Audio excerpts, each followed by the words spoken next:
दीजिएगा और लाइक का बटन दबा दीजिए।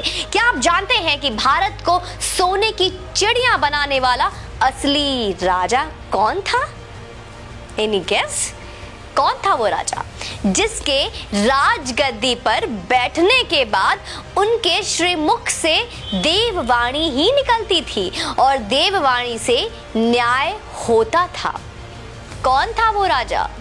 अभी तक कुछ याद आया, कुछ पता है, नाम सुना है, या अकबर बिरबल की खिचड़ी में ही रह गए? जिसके राज्य में अधर्म का संपूर्ण नाश हो गया था, कौन था वो राजा? महाराज विक्रमादित्य। बड़े ही दुख की बात है कि महाराज विक्रमादित्य के बारे में देश के लगभग शून्य बराबर ज्ञान है। नहीं पता ना? जिन्होंने भारत को सोने की चिड़िया बनाया था और स्वर्णिम काल लेकर आए थे। दोस्तों, उज्जैन के राजा थे गंधर्व सेन, जिनके 3 संतानें थी। नाम नहीं पता होगा। सबसे बड़ी लड़की थी मैनावती, उससे छोटा लड़का था जिसका नाम था भृतहरि, और सबसे छोटा वीर विक्रमादित्य। नहीं पता होगा। विक्रम की माता का नाम क्या था? सौम्य दर्शन, जिन्हें वीरमती और मदन रेखा भी कहते थे। बहन मैनावती की शादी थारा नगरी के राजा पदम सेन के साथ कर दी, जिनके एक लड़का हुआ जिनका नाम था गोपी चंद। आगे चलकर गोपी चंद ने श्री ज्वालेंद्र नाथ जी से योग दीक्षा ले ली और तपस्या करने जंगलों में चले गए। फिर मैनावती ने भी श्री गुरु गोरक्षनाथ जी से योग दीक्षा ली थी। अब कुछ सिमिलर आ रहा होगा। आइए, इतनी जल्दीबाजी क्या है, ध्यान से सुनते जाइए। शेयर का बटन दबा दीजिएगा। दोस्तों, विक्रमादित्य उज्जैन के राजा थे जो अपने ज्ञान, वीरता और उदारशीलता के लिए प्रसिद्ध थे। उन्होंने पूरे एशिया पर अपना शासन व्यवस्थित किया था। अरब पर इनके शासन का प्रमाण सायर उल ओकुल ग्रंथ के पृष्ठ संख्या 315 से मिलता है। आप उस ग्रंथ के पन्नों को पलटिए। इस ग्रंथ की रचना अरबी कवि जरहाम कितनोई ने की है। यह ग्रंथ वर्तमान में इस्तांबुल शहर के प्रसिद्ध पुस्तकालय मकतबे सुल्तानिया में स्थित है।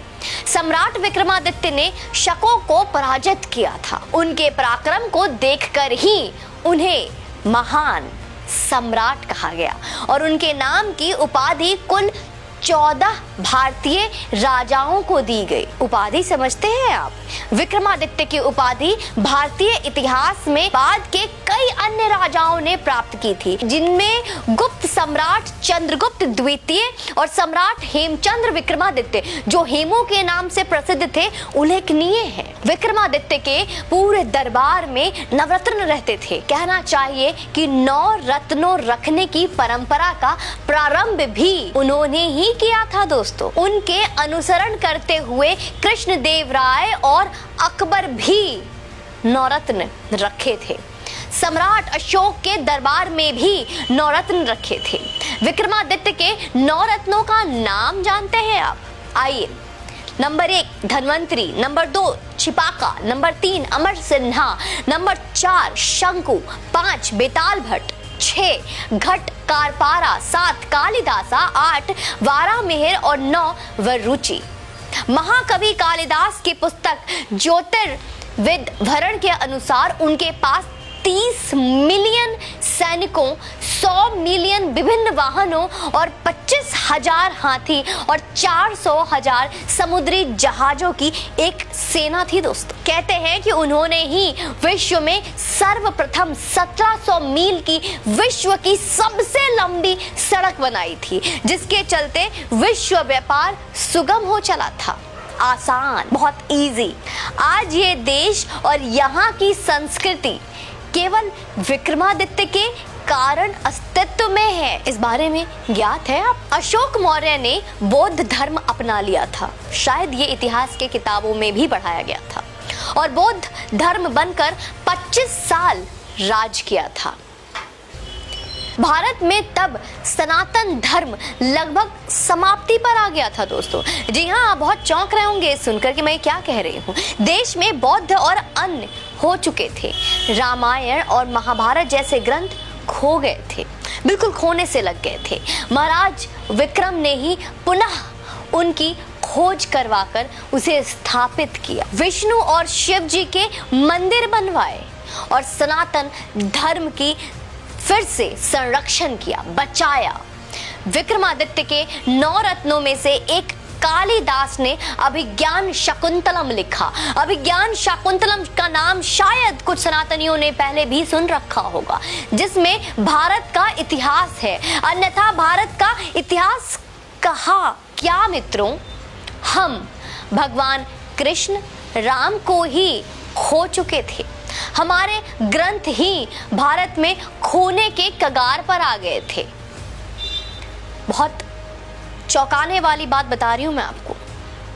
उस समय उज्जैन के राजा भृतहरि ने राज छोड़कर श्री गुरु गोरक्षनाथ जी के योग की दीक्षा ले ली और तपस्या करने जंगलों में चले गए और अपना सारा राज अपने छोटे भाई विक्रमादित्य को सौंप दिया। वीर विक्रमादित्य भी श्री गुरु गोरक्षनाथ जी से गुरु दीक्षा लेकर राजपाट संभालने लगे। और आज उन्हीं के कारण, हाँ मैं फिर से बार बार दोहराऊंगी, आज उन्हीं के वजह से, उन्हीं के कारण सनातन धर्म बचा हुआ है। हमारी संस्कृति, हमारा धरोहर बची हुई है। Our heritage, our culture is still safe because of him। महाराज विक्रमादित्य ने केवल धर्म ही नहीं बचाया है, उन्होंने देश को आर्थिक तौर पर सोने की चिड़िया बनाई। उनके राज को ही भारत का स्वर्णिम राज कहा जाता है दोस्तों। विक्रमादित्य के काल में भारत का कपड़ा विदेशी व्यापारी सोने के वजन से खरीदते थे। एक वो वक्त था, भारत में इतना सोना आ गया था, इतना अधिक सोना था कि वो सोना नहीं, गोल्ड। सब लोग सो जाओ, गोल्ड। विक्रमादित्य काल में सोने के सिक्के चलते थे। आप गूगल इमेज कर विक्रमादित्य के सोने के सिक्के देख सकते हैं कि किस तरह के सोने के सिक्के उस वक्त होते थे, किस तरह के सोने के सिक्के पाए जाते थे उनके काल में। कैलेंडर जो विक्रम संवत लिखा जाता है वह भी विक्रमादित्य का स्थापित किया हुआ है। हमें उसे फिर से लाना है। आज जो भी ज्योतिष गणना है, जैसे हिंदी संवत, वार, तिथियां, राशि, नक्षत्र, गोचर आदि, उन्हीं की रचना है। वे बहुत ही पराक्रमी, बलशाली और इतना ही नहीं, बहुत ही बुद्धिमान राजा थे। कई बार तो देवता भी उनसे न्याय करवाने आते थे। आप इस बात से अंदाजा लगा सकते हैं। विक्रमादित्य के काल में हर नियम धर्म शास्त्र के हिसाब से बने होते थे। न्याय, राज सब धर्म शास्त्र के नियमों पर चलता था। आप इससे उनका छवि अपने मस्तिष्क में खुद निर्माण कर सकते हैं। विक्रमादित्य का काल प्रभु श्री राम के राज के बाद सर्वश्रेष्ठ माना गया है, जहां प्रजा धनी थे, जहां प्रजा खुश थे और धर्म पर चलने वाले थे। बड़े दुख की बात है कि भारत के सबसे महानतम राजा विक्रमादित्य के बारे में हमारे विद्यालयों में, स्कूलों में, कॉलेजों में कहीं कोई स्थान नहीं है। कोई उचित स्थान ही नहीं दिया गया उन्हें। देश को अकबर, बाबर, औरंगजेब जैसे दरिंदों और आक्रांताओं का इतिहास पढ़ाया जा रहा है। उन्हें महान बता। इस वीडियो को अधिक से अधिक शेयर करें। हर उस योगी समर्थक तक भी पहुंचाइए जो योगी जी का खुद को प्रशंसक बताते हैं। हम भी तो देखें कि कितना जानते हैं आप योगी आदित्यनाथ के बारे में और कितना चाहते हैं आप कि इतिहास का वो सच जो हम तक आज तक पहुंचा ही नहीं, वो किस तरह से सनातनियों के पास पहुंचना चाहिए।